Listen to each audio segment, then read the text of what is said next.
¿Qué tal, amigos? Bienvenidos a Value School, donde hoy tenemos una sesión muy especial. Sabéis que hay una línea de contenidos que discurre paralela a la de la inversión y el ahorro, que es humanidades, es filosofía, es literatura, arte, lo llamamos escuela de valores. Y bueno, tiene una frecuencia un poco irregular, es uno cada mes, cada 2 meses. Hoy es una de esas ocasiones donde vamos a hablar de filosofía política y temas aledaños con una persona que no es nueva en el canal, porque ya vino justamente en el comienzo de la Escuela de Valores de Value School. Me estoy refiriendo a Alonso Muñoz Pérez, que es profesor de política, de teoría política y derecho internacional en la Universidad Francisco de Vitoria y miembro del Seminario de Estudios Políticos de don Dalmacio Negro Pavón, o por lo menos lo fue hasta el fallecimiento del profesor, de quien hoy vamos a hablar, porque Alonso Muñoz nos ha propuesto hablar de la tradición de la libertad como homenaje al profesor Dalmacio Negro. Alonso, bienvenido a Value School de nuevo, ¿cómo estás? Muy bien, muchas gracias. Bueno, gracias también a vosotros por siempre apoyar pues, un buen contenido y tratar de ampliar los horizontes intelectuales de nuestra audiencia. Y gusta mucho además este tipo de contenidos porque la gente que sigue Value School es muy inquieta intelectualmente y agradecerán que hablemos, por ejemplo, hoy de filosofía política sin hablar de partidos políticos. Exacto. Hay que hablar de política sin tener que mencionar a unos y a otros. Exacto. Y hemos elegido hablar de una persona que para ti ha significado mucho intelectualmente, como es Dalmacio Negro. Alonso, recuérdanos, ¿cuándo murió el profesor Negro? Bueno, pues el profesor Dalmacio Negro falleció el 23 de diciembre del año pasado, 2024, justo el día de su cumpleaños. Y justo pues él falleció un domingo por la noche y el viernes anterior dio la casualidad de que unos cuantos pues nos reunimos con él a comer. Y bueno, pues estuvo hasta esa misma noche hablando también con otra escritora, es decir, que realmente se puede decir que murió con las botas puestas y con la pluma en la mano o con la tecla debajo de los dedos, en ese sentido. O sea que, bueno, pues ahí falleció. Los espectadores se darán cuenta de que no nos rodean los típicos libros de Value School.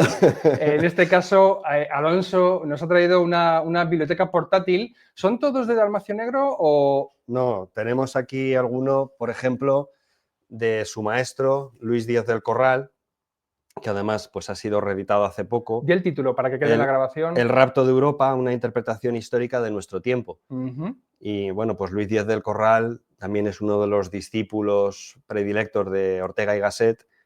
Y bueno, Dalmacio Negro pues es, digamos, el discípulo predilecto de Luis Díaz del Corral. O sea que pues también un poco ahí podemos señalar con todas las diferencias, pero bueno, una cierta línea intelectual. Danos unas pistas, unas pautas de qué esperaría, bueno, qué se espera el lector en este libro que puede encontrar.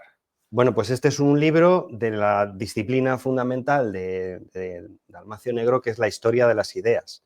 Uh-huh. No solo la historia de las ideas políticas, sino la historia de las ideas en general. Y es un libro que explica cómo la síntesis que ha ocurrido aquí en Europa y lo que ha hecho, bueno, pues la civilización cristiana aquí en Europa, cómo eso se ha universalizado, cómo eso ha llegado a convertirse pues, en un fenómeno de carácter universal, ¿no? Y en ese sentido utiliza este mito del rapto de Europa, ¿no? Zeus que rapta a esta doncella, como algo, bueno, de lo que ocurre al final en el mundo, que lo que aquí ha ocurrido en esta pequeña parte del mundo, en este apéndice pequeñito de Eurasia, pues ha tenido una trascendencia de carácter universal. Alonso, porque hubo una época, bueno, que duró muchos siglos, donde decir la cristiandad era referirse a lo que hoy en día es Europa. Claro, así es. Sí, yo lo evito un poco, por no decir Occidente, porque me da la sensación que a veces Occidente sirve de eufemismo de esto, ¿no? Entonces, independientemente de las creencias personales que podamos tener cada uno, el hecho, y esto también es una tesis tanto de Luis Díaz del Corral como de Dalmacio Negro, el hecho es que nuestra civilización, los fundamentos de lo que nosotros somos, tiene que ver esencialmente con la religión cristiana. Uh-huh. Oye, ¿cómo conociste tú a Dalmacio Negro y cuál fue la relación y cómo evolucionó con el paso del tiempo? Bueno, pues yo le conocí en un sótano de la Facultad de Ciencias Políticas de la Complutense y en una asignatura llamada Teorías y Formas Políticas 2, y bueno, pues un buen día entramos en ese semisótano y había pues un señor de figura así achaparrada, con los ojos un poco rasgados, que terminaba las clases pues liándose un cigarro a la antigua usanza, ¿no? ¿Que se fumaba en las clases o qué? No, ya no se fumaba, ¿no? Pero bueno, él se preparaba el cigarro para ir Para luego a después. fumar, o sea, fumaba tabaco de liar, vamos. Y bueno, pues empezó, me acuerdo, explicando la Reforma Protestante y bueno, de pronto para mí se abrió como, ¿qué es esto? O sea, el 80% a lo mejor de las cosas que decía para mí eran nuevas o no las entendía. O sea, de pronto para mí significó eso un vuelco extraordinario en el segundo curso de Ciencias Políticas de ahí de la Complutense. Entonces realmente fue, no sé, como encontrarse en medio del desierto del Sáhara, pues encontrarse las cataratas del Niágara. O sea, fue el contraste extraordinario, ¿no? Entonces cada clase eran autores nuevos, eran referencias nuevas, era precisión de conceptos distintos y bueno, pues aquello era un espectáculo de ciencia ficción y de fuegos artificiales, pero en el campo que a nosotros nos interesa, de la política, ¿no? Y no la política partidista, que efectivamente estabas diciendo tú. ¿Y qué tipo de docente era el profesor Dalmacio Negro? Y lo voy a dejar ahí para que tú interpretes cómo era de docente, ¿no? Y nos digas. Claro. Bueno, él llevaba como muleta unas fichas, él era una asignatura que tenía que seguir un eje cronológico y por lo tanto presentar una serie de pensadores, porque era Teorías y Formas Políticas 2, pero dentro de eso pues era muy libre y también en el momento en el que levantábamos a alguno la mano para preguntarle, pues entraba enseguida en diálogo con eso, ¿no? Y él estaba siempre, y siempre lo estuvo, accesible a todo el mundo y especialmente a los jóvenes. Yo recuerdo que nos mandó a leer varios libros obligatorios, uno de ellos era sobre la libertad de Stuart Mill, que él había hecho además la edición, las notas de esa edición, a mí me suscitaron más preguntas casi que el propio texto de Stuart Mill. Entonces me hice una lista con esas preguntas y fui a verle a su despacho y estuvimos hablando 4 horas. Estuvimos hablando 4 horas. Entró el conserje y dijo, es que vamos a cerrar la facultad, si tienen que ir ustedes, ¿no?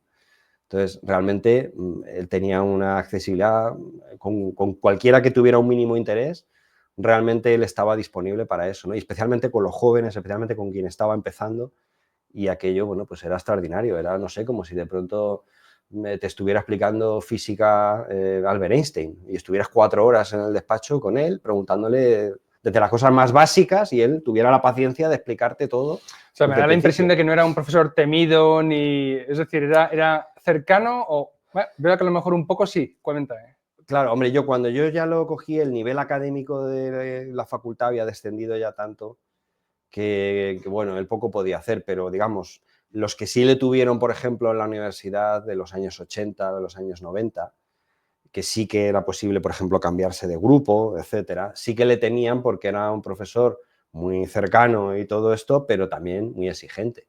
Y en ese sentido, pues los alumnos, digamos, que simplemente querían un aprobado fácil o no les interesaba la materia, pues se cambiaban de grupo, ¿no? O Porque sea pedía que mucho, exigía mucho. exigía, bueno, sí, exigía, claro. Oye, coméntanos la trayectoria, la formación. Has explicado que Luis Díez del Corral fue maestro suyo, profesor Eso suyo. es. ¿Cuál fue su evolución? ¿De quién bebió? ¿De quién se consideraba, digamos, deudor intelectual? Bueno, la verdad que él nunca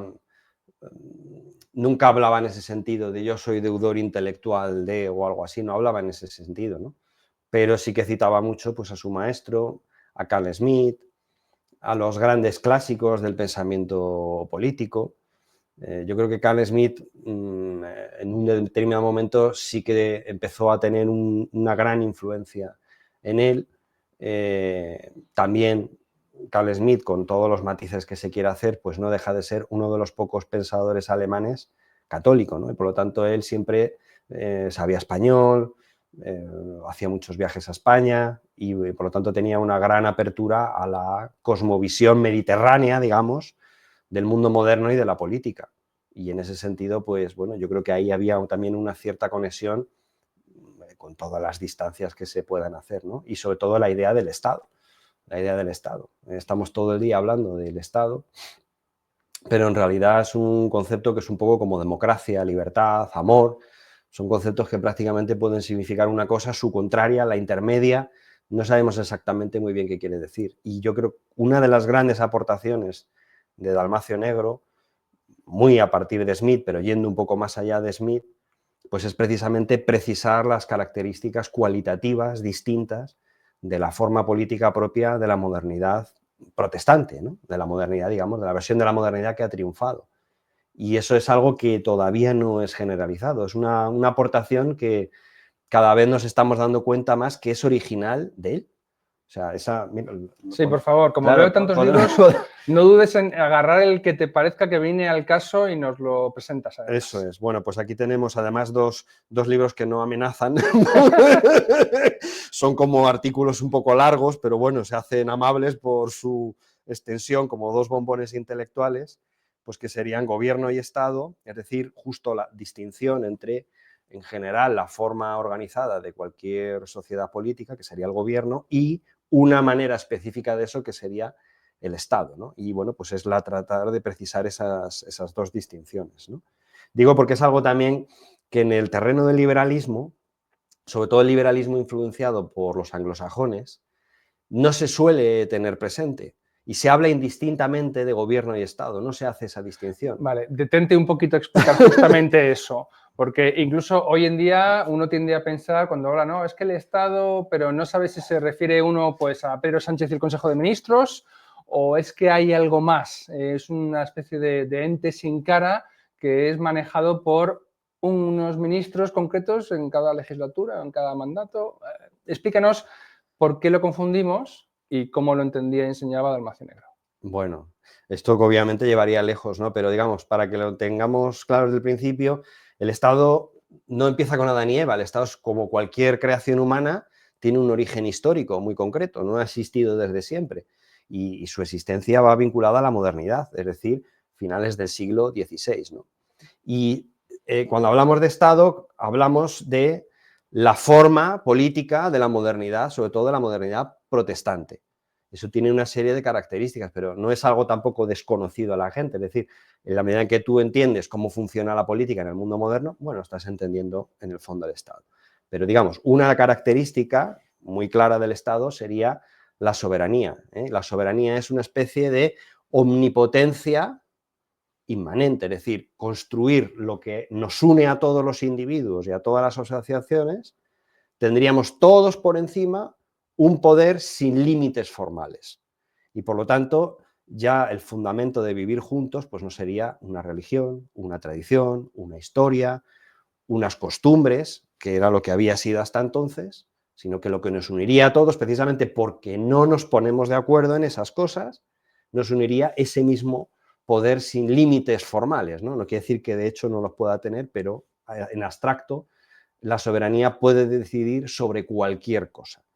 Y en ese sentido es un modo de hacer política. No se trata de quién decide, si es un monarca, si es una clase de gente, si es por democracia representativa directa, sino que justo ese poder, esa institución que se genera sobre un territorio y una población, no tiene ningún límite para que pueda decidir sobre cualquier conflicto y acabar con ese conflicto. Y a ver si nos puede ayudar a entenderlo mejor. Alternativas. Cuando no hay Estado, ¿hay otras formas alternativas que no sean los Estados? Sí, bueno, lo que ha habido antes de la modernidad, Por ejemplo. bueno, que serían, por ejemplo, la ciudad, el reino, el imperio.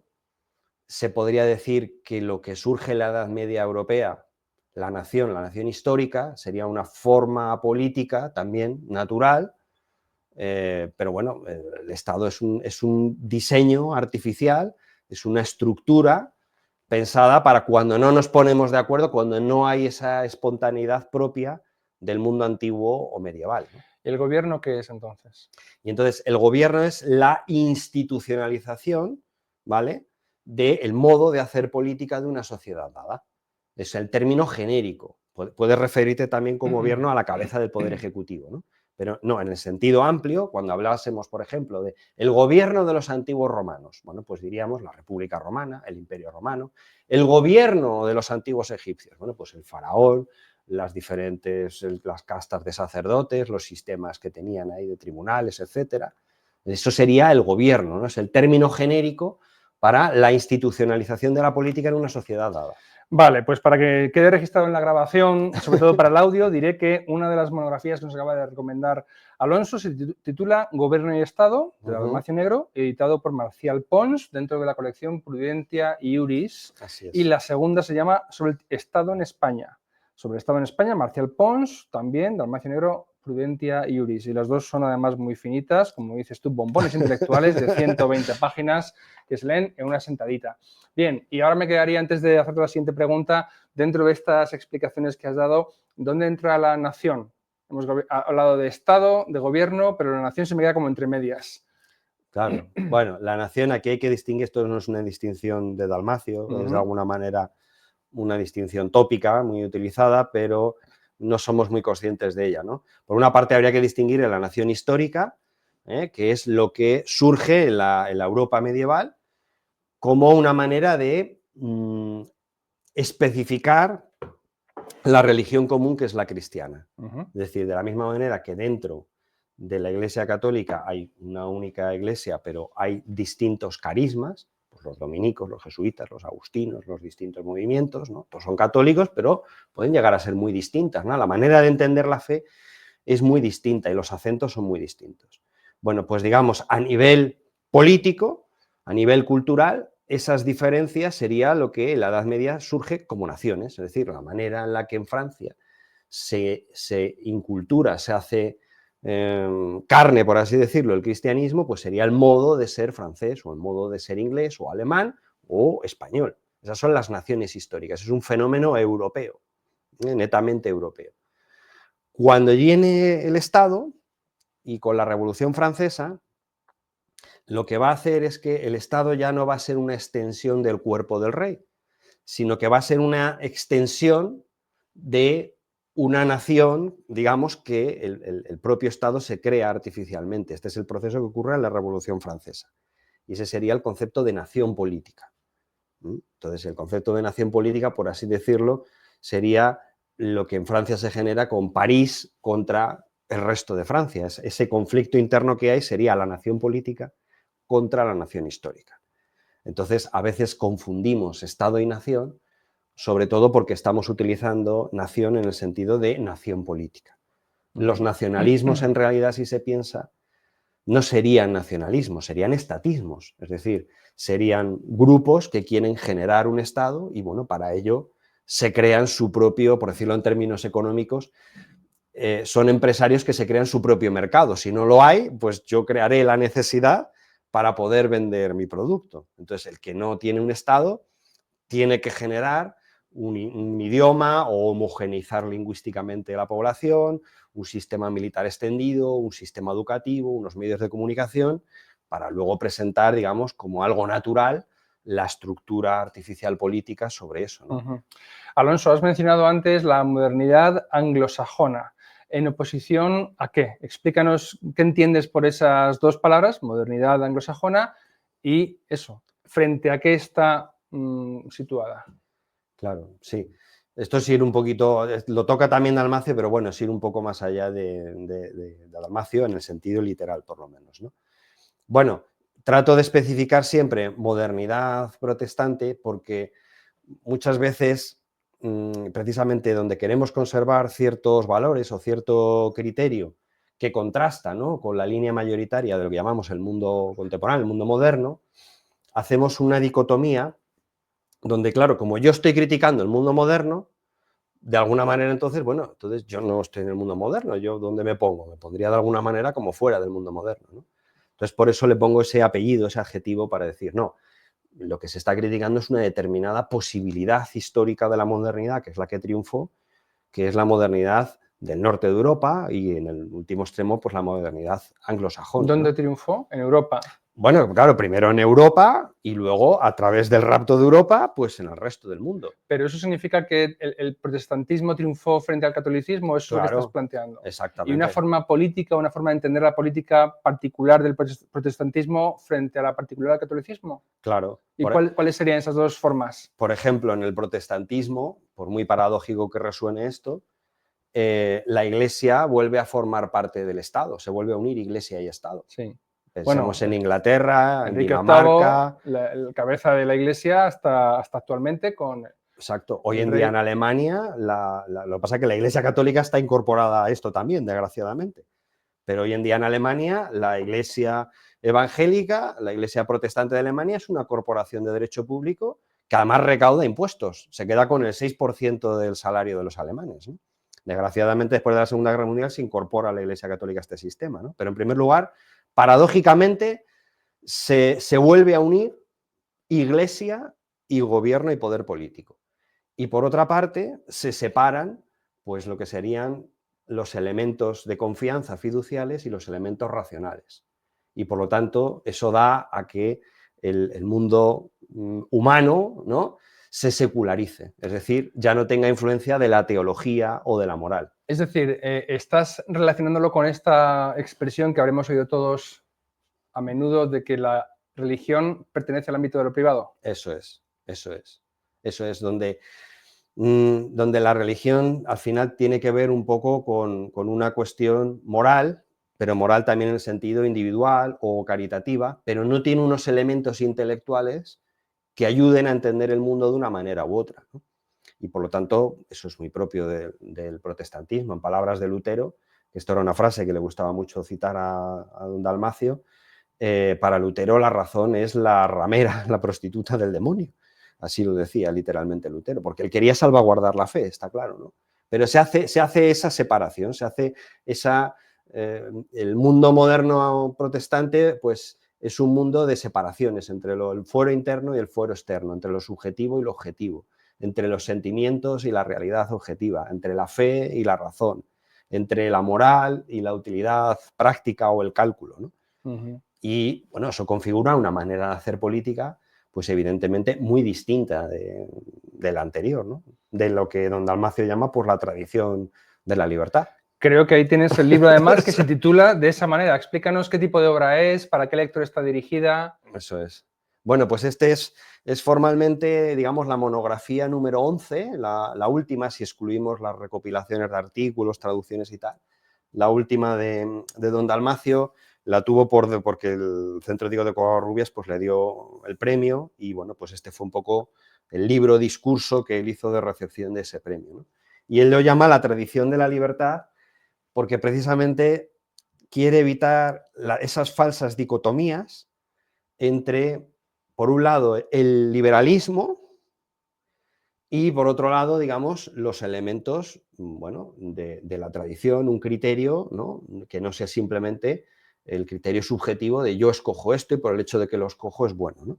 Entonces, él precisamente intenta superar esas dicotomías ideológicas de los ismos, ¿no?, del tradicionalismo o del liberalismo, y viene a decir que desde el punto de vista no ideológico, la civilización europea es la civilización de la tradición de la libertad. Es decir, él acaba el libro con una cita de Eugenio d'Ors que es religio es libertas, ¿no? Religión es libertad.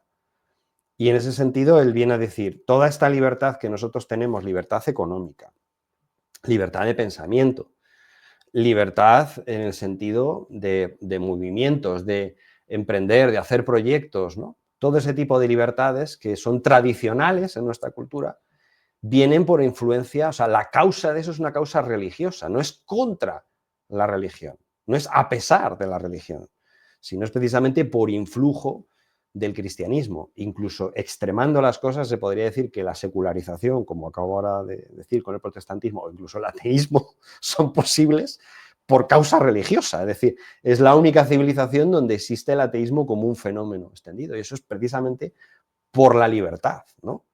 Y por lo tanto, bueno, pues la civilización en la que nosotros estamos es la tradición de la libertad. Es decir, tiene una tradición donde no se trata de imponer automáticamente unas creencias o una estructura o un modo de hacer las cosas, ¿no? Y se hace desde arriba, sino que, bueno, el dinamismo que ha tenido Europa ha sido precisamente el dinamismo de agentes libres, ¿no?, de lo que se encuentran, digamos, si se quiere decir plásticamente, lo que surge en todas las plazas mayores de las ciudades europeas, que tenemos el ayuntamiento, la catedral, la universidad, el hospital, el mercado. Bueno, todas esas fuerzas se juntan en un espacio público y ese dinamismo, esas tensiones dramáticas también entre autoridad espiritual y poder temporal, ha generado un dinamismo extraordinario en Occidente, ha generado mucha innovación, ha generado saltar los horizontes geográficos, cruzar el océano, volver a unir el mundo que estaba dividido. Bueno, pues eso es la tradición de la libertad. En el mes de marzo, todos los años, tratamos autores de la Escuela Austríaca de Economía y tenemos en el canal ya un montón de charlas sobre la materia y algunas sobre la Escuela de Salamanca. Y la pregunta viene por lo siguiente. Quien quiera que se vaya a leer alguno de los libros o recopilaciones que se han editado también por Unión Editorial sobre la Escuela de Salamanca, se encontrará con muchos hombres de la Iglesia. Eran maestros en Derecho que filosofaban acerca de la realidad comercial que veían en su época, pero, Alonso, con el propósito de hacerla encajar con lo que la doctrina de la Iglesia prohibía. Es decir, estaba diciendo, no, es que la usura, es que el crédito, es que el dinero no puede generar dinero, es que el comercio, el enriquecimiento, el lucro, es decir, estas personas veían que había una actividad comercial que se desarrollaba y que era el motor de la prosperidad, y por otro lado, el cristiano, si se tiene a lo que la Escritura dice, pues contraviene muchas veces lo que la práctica mercantil estaba planteando. Sin embargo, entiendo yo que con ese ejercicio de la razón acaba conciliándose lo uno con lo otro. Así es. A lo que quiero, a donde voy es que precisamente esa tradición cristiana hubo que hacer un encaje ahí muy fino de razonamiento para encajar, valga la redundancia, la práctica mercantil con lo que la doctrina exigía. Claro.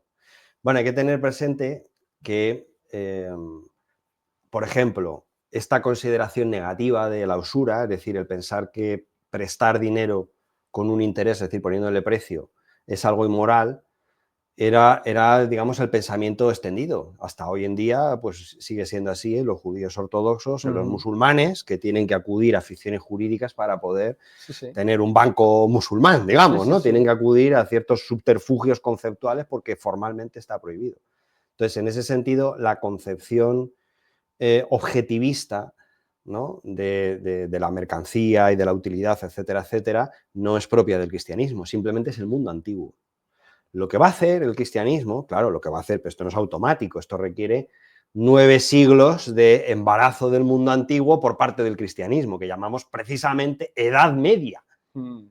Entonces, es en ese proceso donde el cristianismo transforma las instituciones más naturalistas, más objetivistas del mundo antiguo y da luz, en este caso, a la Escuela de Salamanca. Es decir, no es a pesar del cristianismo, sino que el cristianismo, lo que pasa es que esto no es automático, el cristianismo va a modificar esto y va a ser capaz precisamente de entender pues, que pues, los fenómenos como la inflación, ¿no?, todo lo que son los fenómenos de carácter subjetivo. Y eso es por el cristianismo, no a pesar del cristianismo.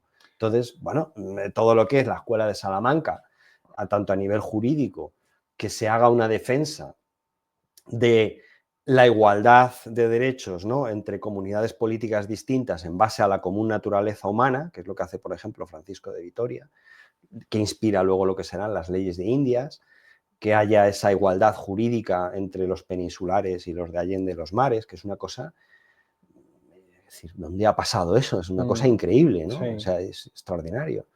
Bueno, eso es por influencia del cristianismo, es por aplicar un criterio cristiano. Mientras que los países protestantes, no, bueno, volvieron un poco a modos de pensar precristianos, antiguos. Bueno, yo soy el que gana, el que conquista. Y arraso. Y por lo tanto, pues me llevo las materias primas, impido que los indios construyan telares para que compren las telas hechas en Manchester, con el algodón cultivado en la India, etcétera, etcétera. Bueno, eso llevaría muy lejos, ¿no?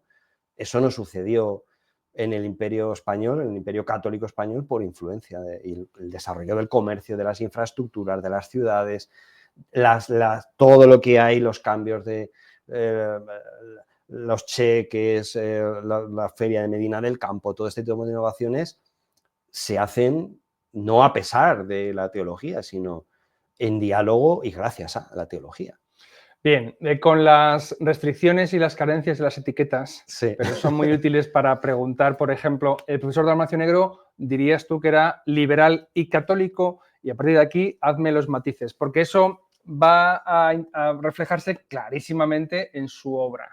Pero bueno, ya nos das un prisma a partir del cual leer sus escritos. Claro. Este es el discurso de ingreso a la Real Academia de Ciencias Morales y Políticas, la tradición liberal y el Estado, y en ese sentido él hace una relectura de toda la historia del pensamiento, de toda la historia de las ideas, precisamente a través de esta idea, a través, como ves, lo mismo, ¿no? Es prácticamente, ¿no?, un libro de madurez, y el último es la tradición de la libertad, y aquí está la tradición liberal, ¿no? Con lo cual, él mismo lo entendía en este sentido. Lo que no lo entendía era en el sentido ideológico de esta especie de equipos de fútbol de política, ¿no?, que son los ismos. Él no lo entendía en ese sentido, él lo entendía en el sentido liberal de, bueno, de generosidad, de tolerancia, de amplitud, de límites. O sea, no era una comprensión económica del liberalismo, del libre comercio, la ley de asociación, de libre, no sé, de las ventajas competitivas de David Ricardo, es decir, no, era más filosófico que todo eso, no era una concepción economicista o comercial del liberalismo como sistema que facilita y permite los intercambios sujetos a derecho. Él distinguía dos tipos de liberalismo, ¿no? Y quizás se colocaría fuera de estos dos. Él distinguía entre el liberalismo anglosajón y el liberalismo europeo continental, ¿no? El liberalismo anglosajón es un poco las líneas que tú has descrito. Es decir, es muy individualista, muy basado, ¿no?, en el libre juego de mercado y tal, y esto, bueno, es por influencia del protestantismo, ¿no? Entonces, luego Dalmacio no era esto, no es que no creyeran que pudiera haber libertad de mercado. Pero, no se limitaba a ello. Exacto. Y el liberalismo continental es un liberalismo que es un liberalismo estatista, es decir, opone sociedad y Estado y quiere de alguna manera minimizar el Estado para potenciar la sociedad, pero no es capaz de entender la vida común fuera de esa dicotomía. Entonces, los dos tipos de liberalismo, de maneras distintas, siempre tienen problemas con la política y siempre tienen problemas con lo común y siempre tienen problemas con lo público, que identifican con el Estado o que identifican como un mal necesario en el mejor de los casos. Es que, fíjate, yo creo que algún liberal un poco, voy a decir, cerril, diría, bueno, yo a un autor que dedica tantos libros al Estado, claro, como Dalmacio Negro, no lo voy a llamar nunca liberal, porque no es antiestatista. Bueno, Dalmacio... No, o un anarcocapitalista, digamos, en plan Milei. Pero es que el anarquismo Ajá. es una doctrina que se construye contra el Estado. Por lo tanto, está definida por el Estado. No, Dalmacio precisamente tiene tantos libros sobre el Estado precisamente porque lo puede ver desde fuera, porque su cosmovisión, su modo de pensamiento es tradicional y no es ideológico. Y por lo tanto no está definido ni positiva ni negativamente por la forma política actual de nuestro tiempo, ¿no? Entonces, precisamente por eso puede tener una clarividencia mayor con ver el Estado que el liberalismo anglosajón o el liberalismo estatista, que están dentro, son como peces en el agua que no saben lo que es el agua, porque están metidos dentro, no lo ven. Entonces, por ayudar un poquito a comprender, ¿qué sería un autor Dalmacio Negro minarquista o estatista o más tirando a anarquista? ¿Cómo lo describirías? Pues sería un pensador político cristiano. Es un pensador, es decir, que está muy denostado esto hoy en día, todo el mundo quiere hacer ciencia, o todo el mundo quiere hacer todo tipo de actividades, pero bueno, él defendía el pensamiento, es decir, la capacidad que nosotros nos dirigimos a la realidad y preguntamos, bueno, ¿y esto por qué es? Y él lo hacía en un sentido muy concreto, muy histórico, nada especulador o elucubrador. Vamos a ver qué es esto en la historia, no qué opino yo sobre el Estado, sino, bueno, qué es el Estado históricamente, qué ha sido, no lo que yo pienso, me gustaría, desearía, no. Entonces es un pensador. Es un pensador político, es decir, él se dirige a tratar de comprender la política y tratar de comprenderla también, no en un sentido, repito, ideológico, ni a favor ni en contra, sino tratar de comprenderla, la de nuestro tiempo, la de anteriores tiempos, y por lo tanto sentar las bases de que podamos hacer cosas distintas en el futuro, porque esto es como el que tiene algún tipo de trastorno psicológico, un trastorno de personalidad. Si yo no soy consciente de eso, es que no lo voy a ver, no. Y además, incluso por mucho que me digan desde fuera, no va a haber manera, porque yo siempre todo lo reinterpretaré de acuerdo a mis conceptos. Entonces, precisamente, el gran valor que tiene Dalmacio es justo poder salirse del mar en el que nosotros estamos y no nos damos cuenta que estamos en agua salada y por lo tanto ser más conscientes de eso. Y luego es un pensador político cristiano, es decir, no es un cristiano que luego además piensa o hace libros de política o lo que sea, ¿no? Que también, porque él lo era personalmente, sino que es alguien que intenta integrar la interpretación del mundo y la comprensión de la historia a la luz de la fe, a la luz de determinados criterios trascendentes. Y además esto es inevitable, todo el mundo lo va a hacer. Es decir, un liberal de carácter anglosajón va a tener una comprensión de la naturaleza humana, va a tener unas categorías antropológicas que las da por hecho y bueno, yo interpreto la realidad de acuerdo a eso. Bueno, pues eso que tú das por hecho serían tus elementos fiduciarios, sería tu fe. Entonces, no es algo extraño, simplemente que en Dalmacio es explícito que el criterio que toma es el criterio de la tradición de nuestra civilización, que es cristiana. Por eso tiene este otro libro, Lo que Europa debe al cristianismo. Es decir, es un ejercicio de verdad de historia de las ideas extraordinario, donde señala ideas y formas europeas, ¿no? Pues la historia, el progreso, la razón, el laicismo, la justicia, la libertad, el trabajo, la democracia, la familia, la ciencia, la técnica, el optimismo y la dignidad humana, el Estado, como todas esas instituciones, pues tienen un origen concreto, son gracias a los presupuestos cristianos, a los presupuestos católicos, ¿no? No me resisto a preguntarte acerca de lo que acabas de recalcar, además, con un poco de vehemencia, de que él era un pensador, pero en contraposición a la ciencia o al científico. A lo que te quiero decir, ¿cómo reaccionaba él ante, pues eso, que estuviese en una facultad de ciencias políticas? ¿No consideraba que fuese una ciencia? Este es el ámbito de lo que se llaman ciencias sociales. Eso es, sí. ¿Cómo se encontraba él con ese encajonamiento académico? Bueno, él no le gustaba, No le lo gustaba. criticaba, ¿no? Yo, por ejemplo, personalmente creo que sí hay una manera de salvarlo, ¿no? Que no sea cientificista. Pero bueno, él directamente iba al uso que se hacía de eso y lo criticaba porque se pretendía, por así decirlo, justo eliminar los elementos filosóficos, humanísticos, históricos, ¿no? Como si, por así decirlo, la política, como cualquier otra disciplina, pudiera fundamentarse en sí misma con un criterio racional e independientemente de los fundamentos religiosos, filosóficos o lo que sea, bueno, yo pudiera operar con eso. Eso es muy típico de la modernidad protestante, ¿eh? Entonces, separar, bueno, yo estoy haciendo física y esto no tiene nada que ver con el resto de concepciones del mundo, estoy haciendo matemáticas, derecho, política y no tiene nada que ver con el resto, ¿no?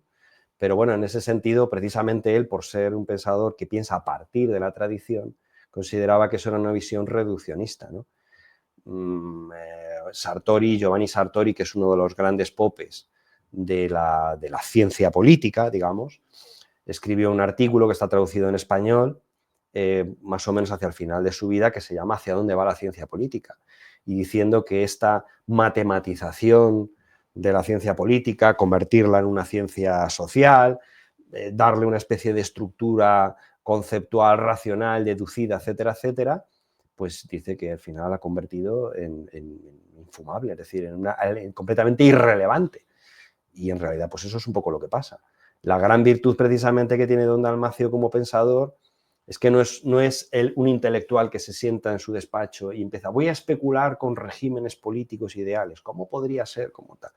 Sino que para él es como, de la misma manera que el científico de ciencias naturales se dirige a su laboratorio y le pregunta a la naturaleza y obtiene datos y a partir de ahí trata de inferir unas leyes, pues mutatis mutandis lo que va a hacer Dalmacio es dirigirse al laboratorio de la política, que es la historia. La historia es lo que de hecho ha pasado.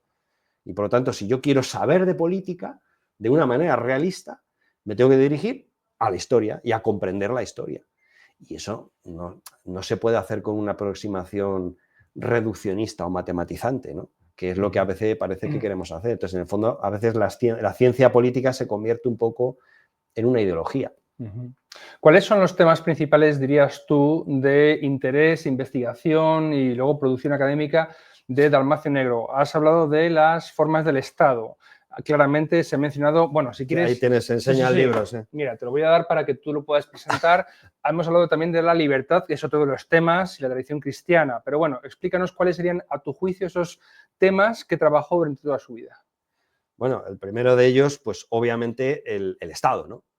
Está claro que el Estado es un tema fundamental. ¿Ese es el libro que recomendarías? Ese es, digamos, su obra principal sobre la materia, Historia de las formas del Estado. Una introducción en el buey mudo. Claro, lo que pasa es que, bueno, está inencontrable. Ah, sí, está agotado ya.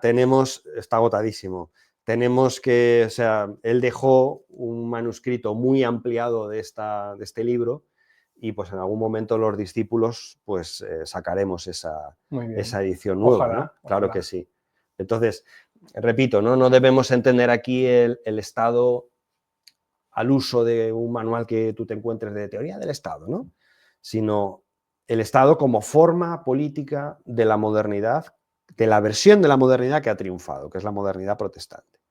Y por lo tanto, él se dirige a entender cuáles son los rasgos específicos definitorios del modo moderno de comprender y de hacer política, y que es común a regímenes muy distintos, porque es un modo de hacer política, ¿no? Digamos, es lo que constituye estructuralmente a la civilización moderna, ¿no? Y bueno, por lo tanto, cuando él hace ese estudio del Estado, pues en el fondo lo que está haciendo es comprender cómo comprendemos hoy en día nosotros, cómo actuamos en política hoy en día. Pero claro, para hacerlo eso, tiene que ser capaz de hacerlo con presupuestos que no sean los estatales, ¿no? Que son los de la tradición. Y por lo tanto, pues ese es otro de los temas, ¿no? Él es un pensador, no es tradicionalista, pero es tradicional, es decir, piensa a partir de los fundamentos concretos, del orden concreto, por decirlo en términos de Carl Smith, de nuestra cultura. No es un pensador neutro. Quiere decir, él piensa, bueno, imaginemos un pensador chino.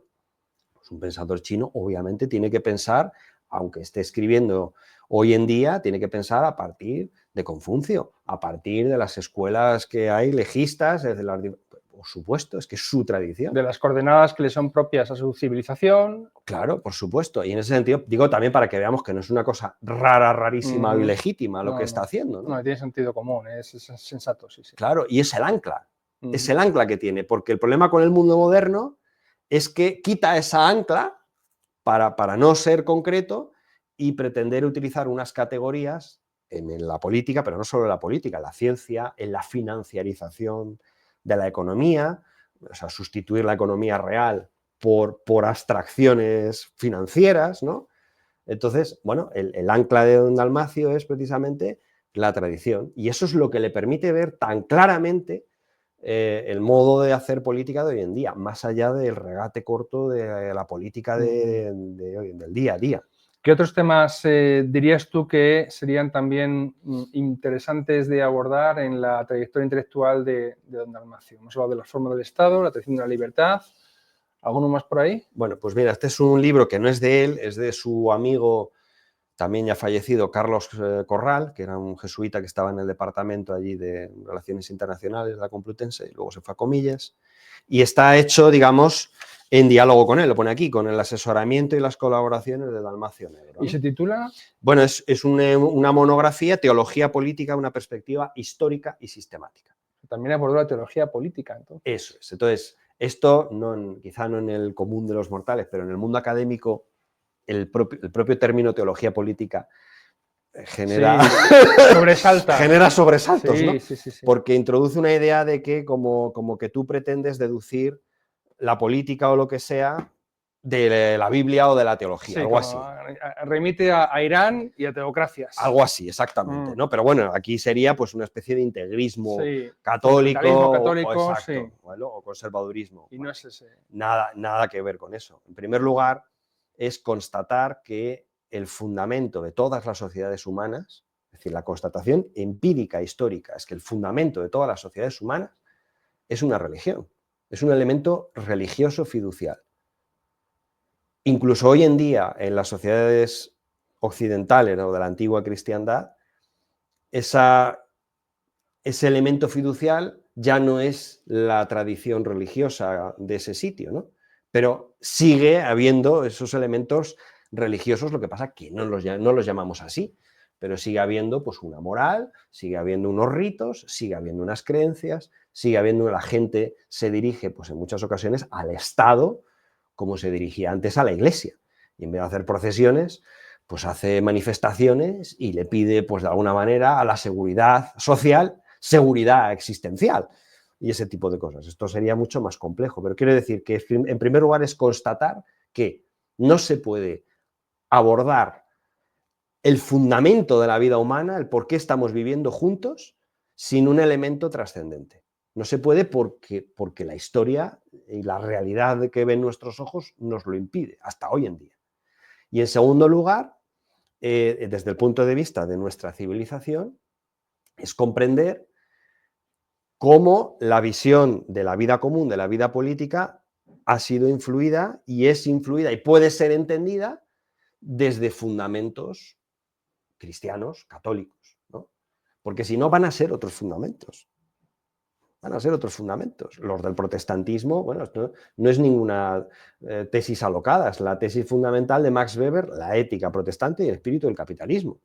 Bueno, pues eso, en el sentido que lo estoy describiendo, sería un ejercicio de teología política. Teología política protestante, claro, para comprenderlo en ese sentido. Entonces, bueno, él, digamos, quiere coger el toro por los cuernos y decir, bueno, yo no tengo la culpa de que el ser humano tenga este elemento religioso y, por lo tanto, cuando se mueve en economía, cuando se mueve en política, incluso cuando se mueve en matemáticas o lo que sea, hay una conexión. No son compartimentos estancos. Eso no quiere decir que se deduzcan las distintas disciplinas o saberes de la Biblia. Eso sería una concepción, una relación unívoca, integrista o ideológica. Pero si hay una relación análoga, sí que tiene que ver, siendo distintos, sí que tiene que ver. Fantástico. ¿Qué más libros hay por ahí que nos puedas enseñar que nos lleven a temas diferentes que trató el profesor durante su larga carrera académica? Bueno, pues esta sería la publicación de su tesis doctoral, Liberalismo y Socialismo, la encrucijada intelectual de Stuart Mill. Entonces, bueno, pues él empezó precisamente estudiando el liberalismo anglosajón, es decir, tiene muchos estudios de liberales del mundo anglosajón, en concreto su tesis doctoral, ¿no? Muy bien, perfecto. Tiene aquí también, pues ese sería otro tema, ¿no? Hemos hablado del Estado, hemos hablado de la teología política, bueno, pues otro sería el liberal o el liberalismo, ¿no? Y esta es una antología, el liberalismo en España. Está muy bien tanto por el magnífico estudio introductorio que tiene, como por la antología de textos de liberales españoles. Y pues la pena también lo mismo, que es un poco difícil de encontrar, sí. pero bueno, se da también uno cuenta de que, contrariamente a las tesis negrolegendarias que hacen de la civilización, de la Europa mediterránea y en concreto de la hispanidad, como una especie de mundo antimoderno, que se construyó en contra de las instituciones modernas, etcétera, etcétera, que son las que vienen de la Europa del norte, de la Europa protestante, bueno, se da uno cuenta que eso no es así. Ciertamente, afortunadamente, hay matices y hay diferencias, ¿no? Pero hay unos gérmenes, como mínimo, ¿no? Si no directamente instituciones modernas alternativas, distintas. Y hay también un liberalismo que en muchos casos no es estatista, no es individualista y que nosotros mismos desconocemos, ¿no? Bueno, pues aquí tenemos una antología con eso, ¿no? Perfecto, perfecto. ¿Qué más cosas podemos tener? Bueno, este también, porque es muy... Hablando de bombones intelectuales, esta es una recopilación de artículos, de columnas que don Dalmacio publicaba todos los martes en La Razón. Muy bien, y por eso te quería preguntar también, ¿el estilo con el que escribe estos libros, supongo sí, que no es el de esta recopilación de columnas? Es decir, por ejemplo, para el lector interesado, ¿qué estilo, qué forma de explicar va a encontrarse en estos textos que has explicado hasta ahora? Entiendo yo, densos, bueno, explícalos tú porque ese va a ser el contraste, quizás claro, sea para un volumen para los que conocemos menos sobre estos asuntos, ¿no? Explícanos cuáles son los estilos y en concreto el de este que tienes en la mano. Claro, bueno, pues sí, ciertamente las explicaciones de don Dalmacio presuponen en el lector muchos conocimientos previos, estar muy dentro de la materia de la que se habla, ¿no? Escribe para especialistas. No es que escriba para especialistas, ¿no? Sino que simplemente la propia materia lo exige. Es decir, Yo no puedo estar hablando de cómo era la política de Francia bajo Luis XIV como estoy hablando de fútbol. Necesito, bueno, incluso hasta para el fútbol, necesita uno estar dentro, conocer unas ciertas cosas, ¿no? Bueno, pues esto es lo mismo.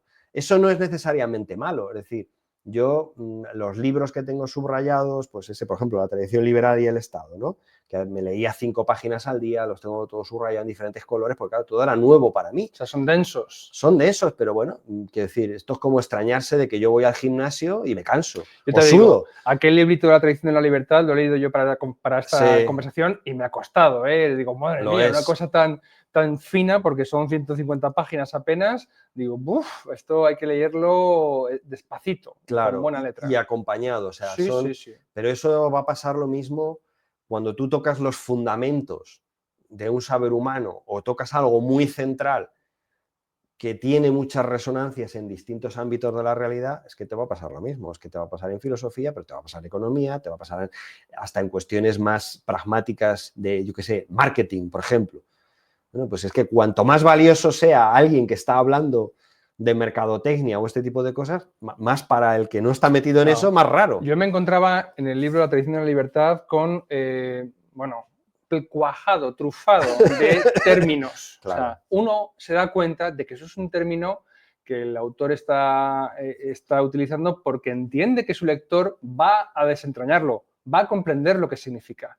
O lo sabe de antemano. O lo sabe, ¿no? Y yo me encontraba muchas veces sabiendo que me estoy perdiendo el razonamiento porque no sé en qué se escribe ese término, de dónde, o sea, qué es lo que...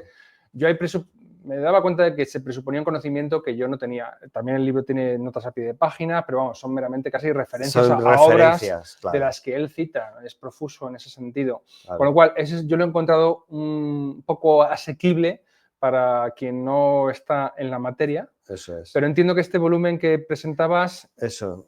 subsana ese... Bueno, vamos a ver, son columnas de La Razón que eso deberían tener pues 300, 500 palabras, tiene esa ventaja, entonces es como una especie, se puede decir, de glosario, de diccionario. Tú puedes coger aquí pues los dos poderes, la tradición como contracultura, el Estado como centro, la pérdida del sentido, la falsificación de las libertades. Entonces, bueno, pues tienes aquí en 3 páginas tienes algo sobre eso, porque era la columna de La Razón, una columna de un periódico. Y bueno, quizá dirigida a un lector mucho más general, que no, más en forma de papilla, vamos a decir. Claro, sin citas, sin referencias, pero, bueno, quiero decir, también presupone en nosotros no solo un esfuerzo intelectual, sino cultura. Cultura general. Bueno, que ya es mucho presuponer hoy en día, Alonso. Cultura en general, pero quiero decir, esto es lo mismo, es decir,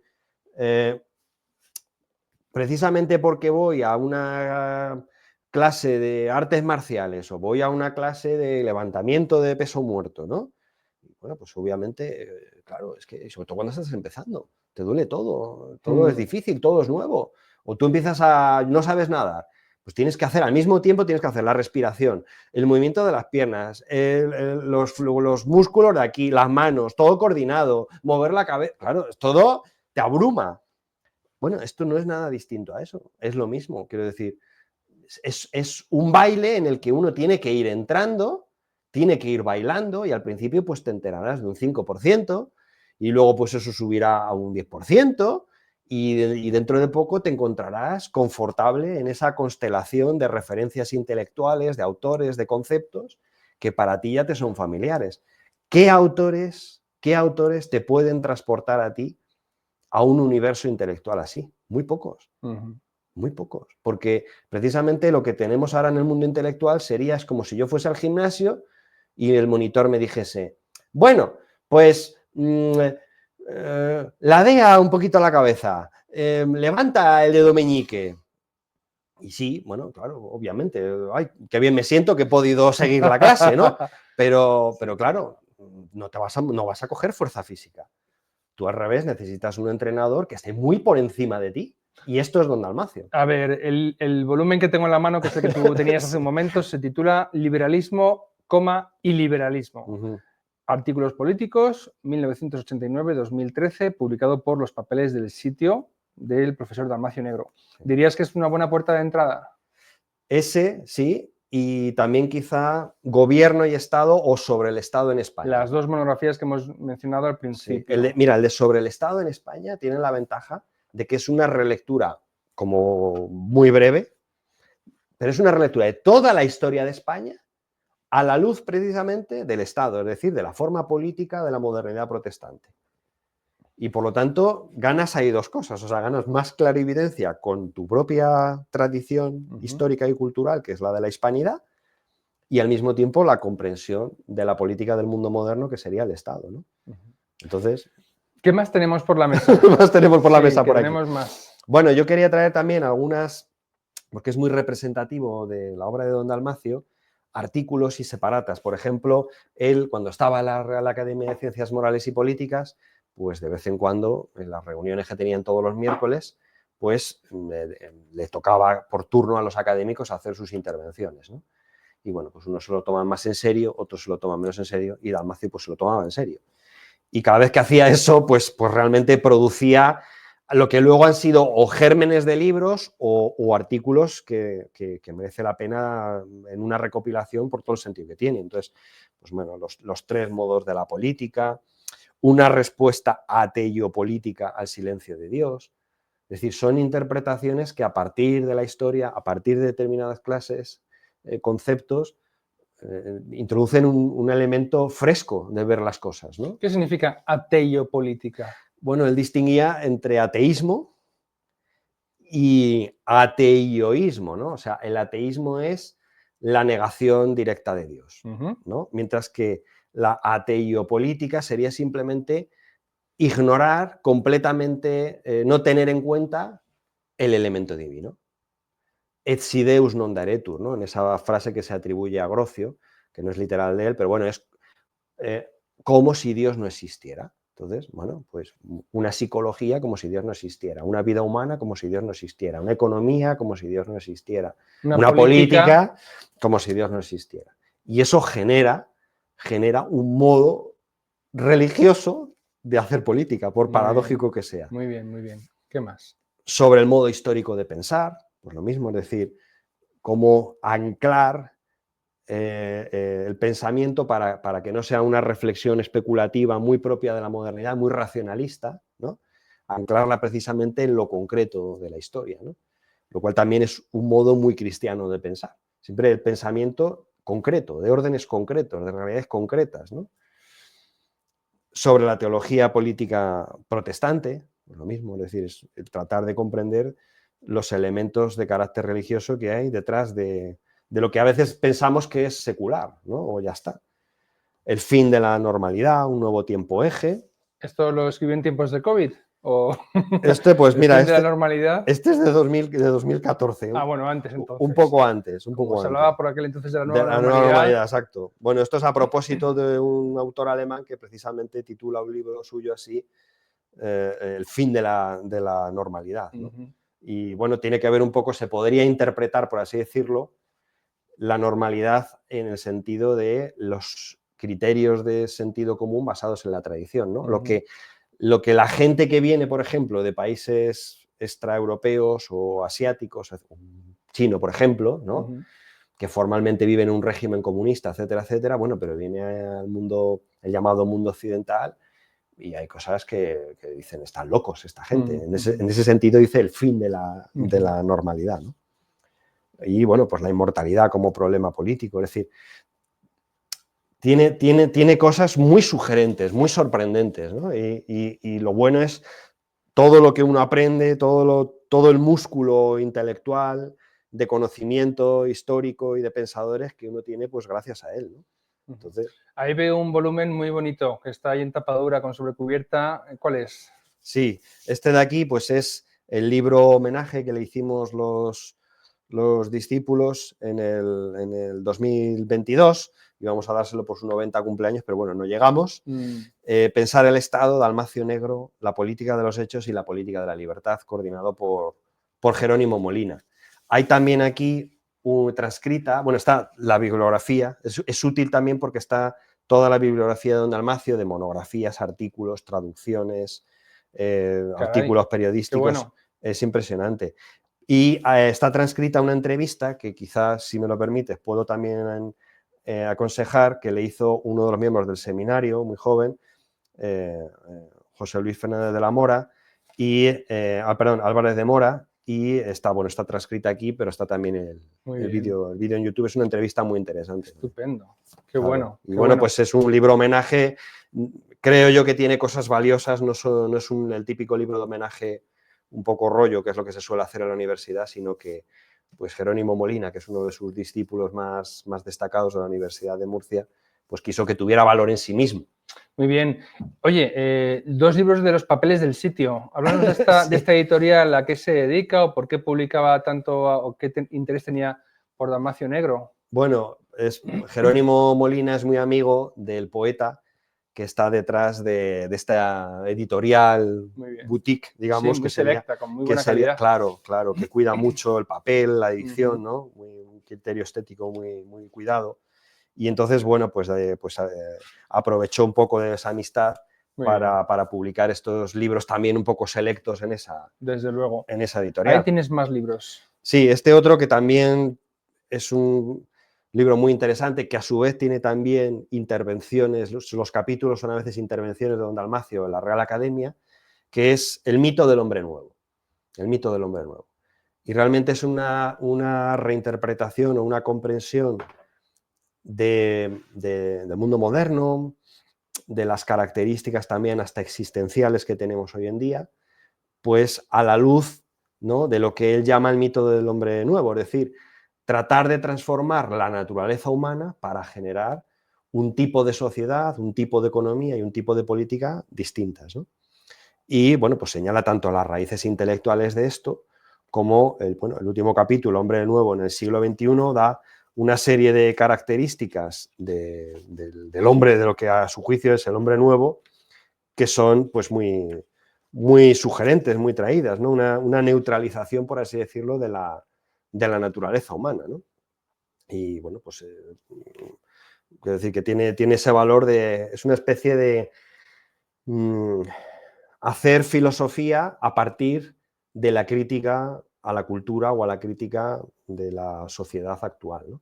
Un poco como también hacía otro autor que también apreciaba mucho, que es Peter Sloterdijk, ¿no? Peter Sloterdijk, que probablemente es el mejor pensador alemán del momento, pues también Dalmacio Negro también lo apreciaba mucho, con lo cual también hay una cierta afinidad ahí. Qué curioso, qué interesante, porque te escuchaba y digo, yo pensaba en la ingeniería social, ¿no? Es decir, cómo los gobiernos a mí me parece que es evidente, ¿no? Se esfuerzan en que seas de una manera concreta. Sí, hay una forma aceptable de ser en sociedad y muchas que no lo son, ¿no? Así es. Y además la que es aceptable es claramente, no sé, voy a inventarme ahora, pues actualmente, pues sé vegano más que carnívoro, Sí.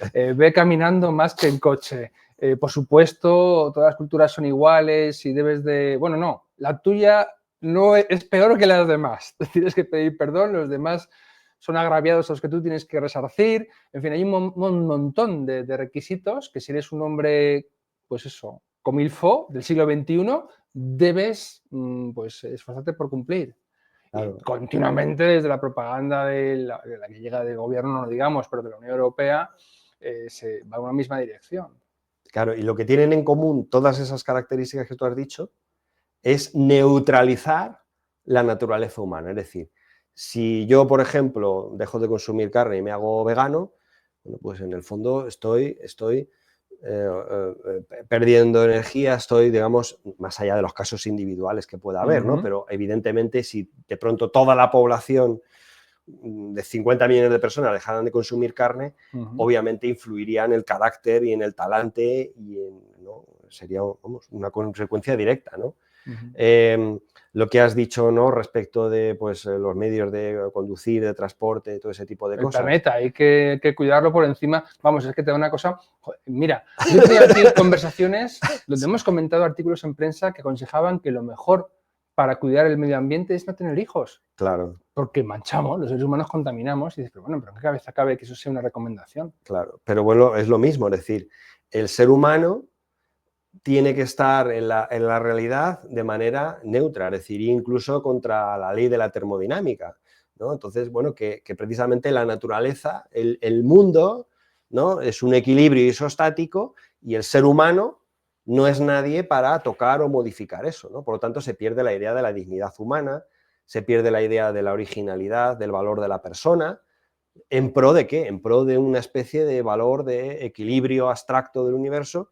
Si el propio universo se dirige hacia formas más ineficientes de la economía, de la energía, la segunda ley de la termodinámica, ¿no? Pero vuelvo a lo mismo, con eso que hacemos, neutralizar al ser humano. Fíjate, cito del índice, ahora comentas esos libros que tienes ahí. El transhumanismo es un capítulo, esta es un epígrafe del capítulo octavo, la mitificación de la juventud.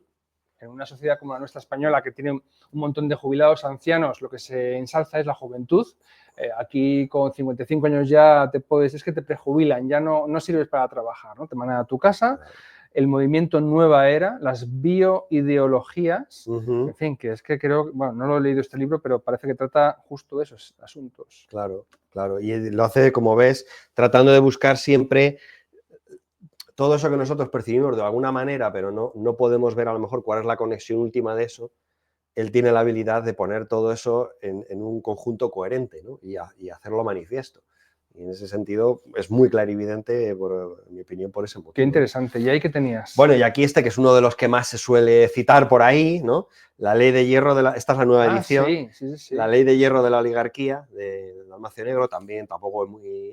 finito. Empezó siendo una contribución a la Real Academia de Ciencias Morales y Políticas y luego ya pues se terminó convirtiendo en un libro en sí mismo, ¿no? Entonces, esa ley eso es una expresión del sociólogo, ¿no? Sí, Robert Michels, el sociólogo alemán, estudiando la dinámica del Partido Socialdemócrata alemán, pero bueno, pues él, partiendo de ahí, reactualiza esta concepción y señala que una cosa que no es negativa en sentido estricto, que quiere decir que en todo grupo humano y en toda sociedad política, el número de los que ejercen el poder es mayor que el de la base de ese poder.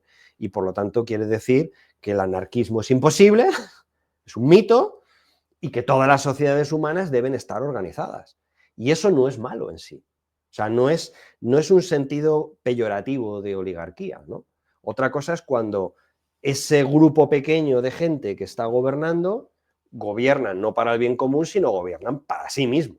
Entonces ahí sí que hay un problema, pero siempre va a haber, es decir, es un mito pensar que no tiene que haber una diferencia entre el pueblo y un gobierno, o el pueblo y una formalización, una institucionalización del poder. Te escucho y no puedo sino recordar un vídeo que se ha hecho viral de los muchos que tiene el profesor Miguel Anxo Bastos, claro.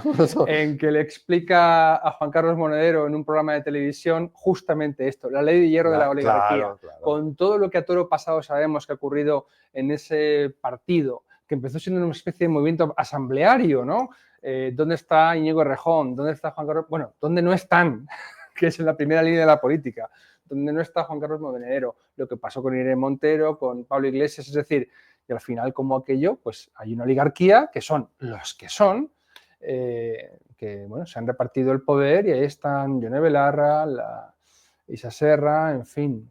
Sí, bueno, no es un fenómeno exclusivo de ellos, ¿no? Pero es verdad ese vídeo. Pero que se planteaba que ellos venían a rebasar aquello, o sea, a superar los vicios de la política. Es imposible. Y el profesor Bastos le recordaba a Juan Carlos Monedero lo que iba a ocurrir, vamos, inexorablemente. Obviamente, porque en ese sentido, pues eso es una abstracción, es un mito, ¿no? Es una ley de la política, pero repito, en ese sentido, no necesariamente tiene que ser algo malo.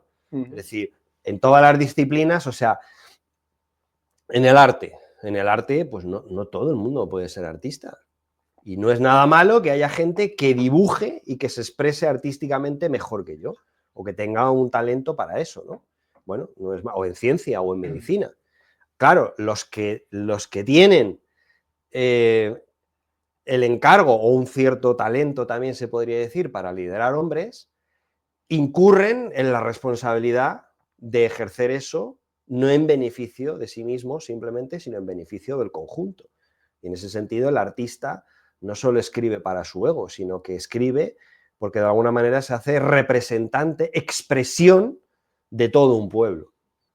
Y lo mismo, un empresario talentoso no es simplemente alguien que se quiere enriquecer y vender a toda costa, sino que ha entendido una necesidad que está ahí, que los propios consumidores lo necesitan, pero no son conscientes de ello. Y el talento del empresario es precisamente suplir y llegar a esa necesidad de una manera creativa. Bueno, estupendo, también se ganará la vida con eso, muy bien, pero quiero decir que hay un elemento ahí que si él no tiene ese elemento empático, si él no es capaz de encajar con las necesidades de un conjunto de personas, no va a poder ser un buen empresario. Entonces, mutatis mutandis, la política no es exactamente este tipo de actividades que yo he dicho, pero inexorablemente siempre va a haber alguien que hable mejor, siempre va a haber alguien que arrastre más gente, siempre va a existir alguien más talentoso, más exitoso en el campo militar, en el campo económico, en el campo comunicativo. Bueno, 1000 motivos, ¿no?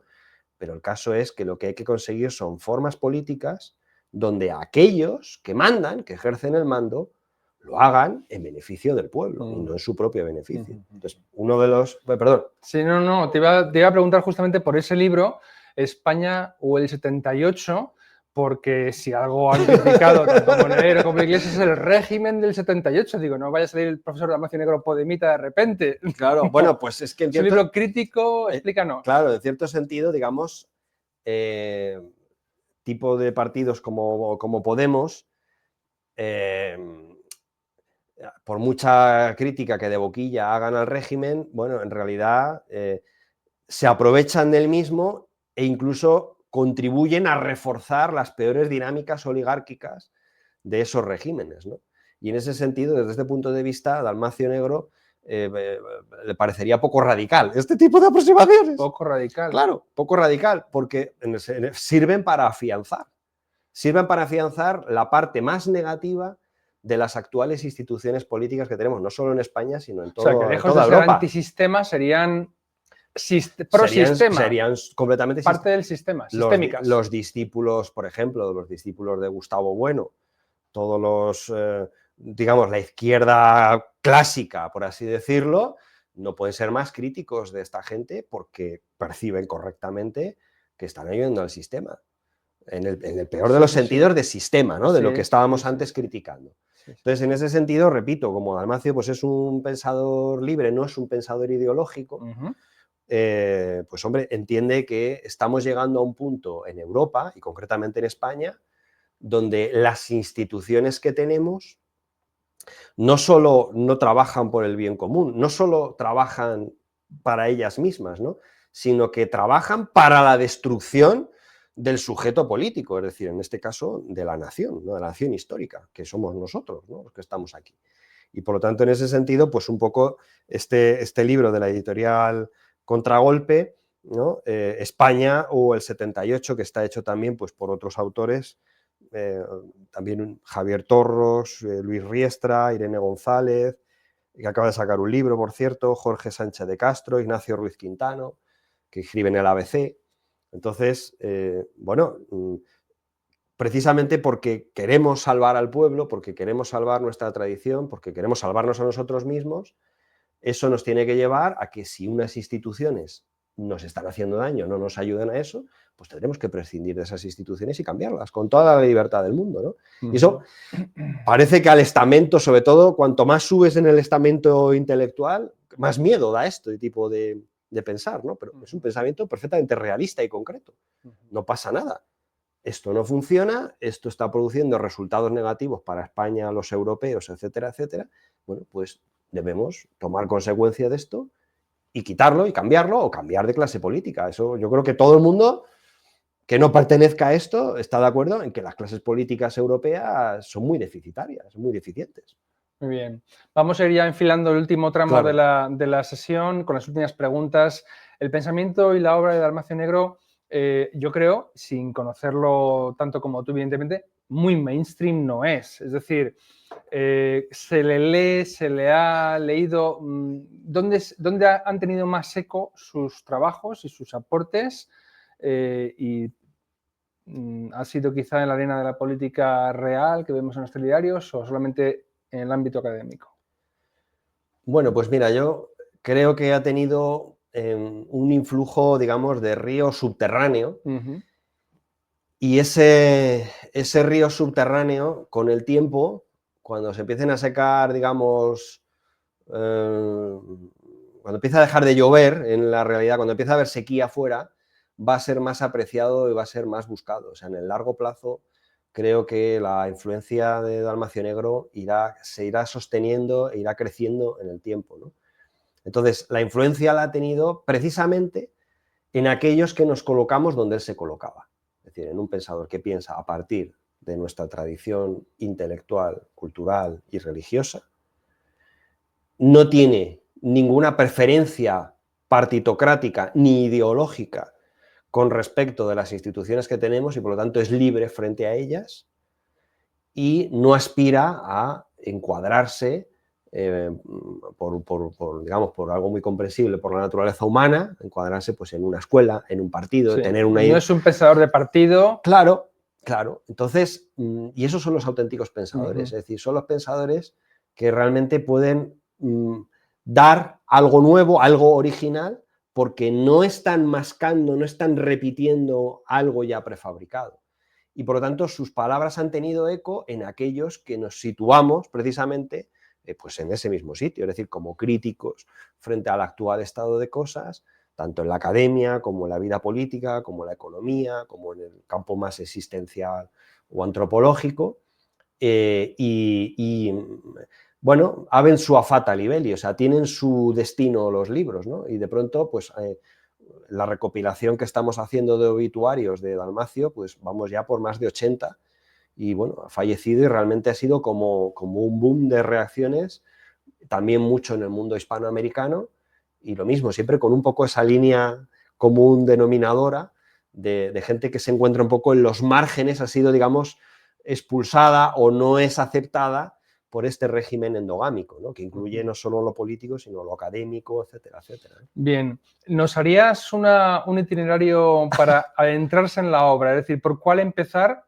Esto es una selección personalísima tuya. Claro, bueno. 2 o 3 libros para decir, mira, primero leamos esto, después adentrémonos en tal y luego acabemos o ya empecemos por este otro tipo de obras. Bueno, pues yo como un poco he dicho, hablando en general, Sí. las recomendaciones, lo Son ideal es que sean según el interés de la persona, Vale. con lo cual es algo genérico. Bueno, en primer lugar, como tú también sugerías, este libro de liberalismo y liberalismo, no y de la conjunción, sino liberalismo y no liberalismo, digamos, ¿no? Ese juego que hay ahí, esa recopilación de artículos y luego pues sobre el Estado en España, que creo que, digamos, es lo que puede hacer unos escalones menos abruptos, digamos, para ir subiendo en esta escalera intelectual, ¿no? Eso para empezar. Claro.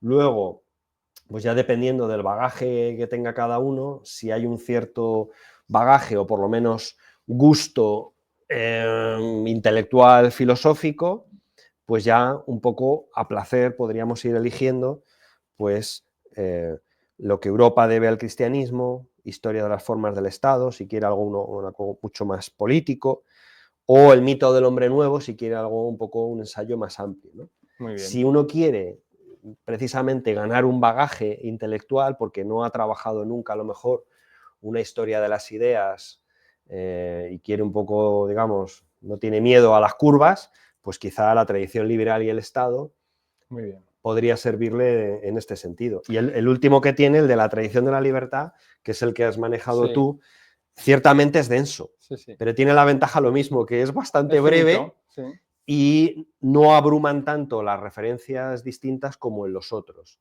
Entonces, bueno, pues ahora como afortunadamente no necesitamos tener la enciclopedia espasa al lado para encontrar los términos que no necesitamos, sino que prácticamente, como estábamos hablando, con Google y con ChatGPT, y bueno, yo me encuentro el concepto de religión dúplice. ¿Qué será esto? Bueno, paro un momento la lectura, lo miro, gano, ya he ganado de bagaje intelectual y sigo leyendo. Ya, pero claro, es ese tipo de libro. Ese tipo de libro que permite que uno aprenda mucho si se lo lee de esa manera. Exacto. No es una lectura para divertirse, así llevadera y ligera.